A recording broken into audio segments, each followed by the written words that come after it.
Vote চাওয়ার সময় কর্মীদের বিরুদ্ধে মব সৃষ্টির অভিযোগ করেছেন জামায়াতের আমির ও ঢাকা ১৫ আসনের প্রার্থী শফিকুর রহমান।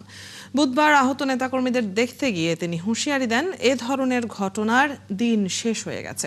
অন্যদিকে ঢাকা ১৫ আসনে বিএনপির প্রার্থী শফিকুল ইসলাম মিল্টনের দাবি, জামায়াত অসত্য কথা বলছে। জানাচ্ছেন সবুজ মাহমুদ।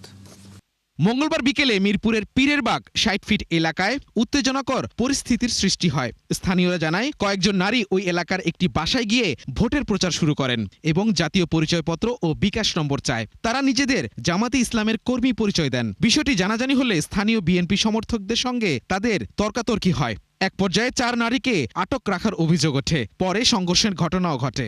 ওখানে যখন তর্কাতর্কি হয় তখন আমার সভাপতি আর ওই যে নয়ন ভাই ওনারা আবার ওখানে নামাজ পড়তে যাচ্ছিল, যে মাগরিবের নামাজ পড়বে, আসরের নামাজ পড়বে যাচ্ছিল, দেখে যে এই ঝামেলা। তখন উনি যায় ওখানে বলে যে আপনারা তো এটা করতে পারেন না, ২২ তারিখ পর্যন্ত নির্বাচনী প্রচারণা বন্ধ। বুধবার দুপুরে কল্যাণপুরের ইবনে সিনা হাসপাতালে আহতদের দেখতে গিয়ে জামাতের আমির বলেন, কোনো আচরণবিধি লঙ্ঘন হলে তা দেখার দায়িত্ব ইসির। যারা কালকে আমাদের ভাই বোনদেরকে, শুধু ভাইদের গায়ে না, আমাদের মায়েদের গায়েও তারা হাত তুলেছে, আমরা তার তীব্র নিন্দা জানাই। আমরা এগুলা নিয়ে এখনই মামলা মোকদ্দমায় যাচ্ছি না। মামলা মোকদ্দমা সমাধান নয়, আমাদেরকে বাধ্য করবেন না।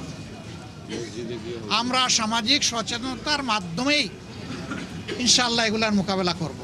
এদিকে নির্বাচন কমিশনে প্রতীক বরাদ্দ নিতে এসে বিএনপির প্রার্থী বলেন, জামাতের অভিযোগ পুরোপুরি অসত্য।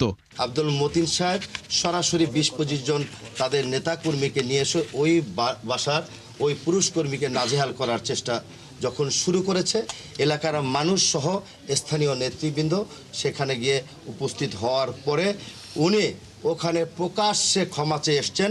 সেই ভিডিও ফুটেজ আমার কাছে আছে এবং আপনাদের কাছে অনেকের কাছেই থাকার কথা। পাল্টাপাল্টি অভিযোগ, আচরণবিধি লঙ্ঘনের দাবি আর সংঘর্ষের ঘটনায় উদ্বিগ্ন সাধারণ ভোটাররা। সবুজ মাহমুদ, ৭১, ঢাকা।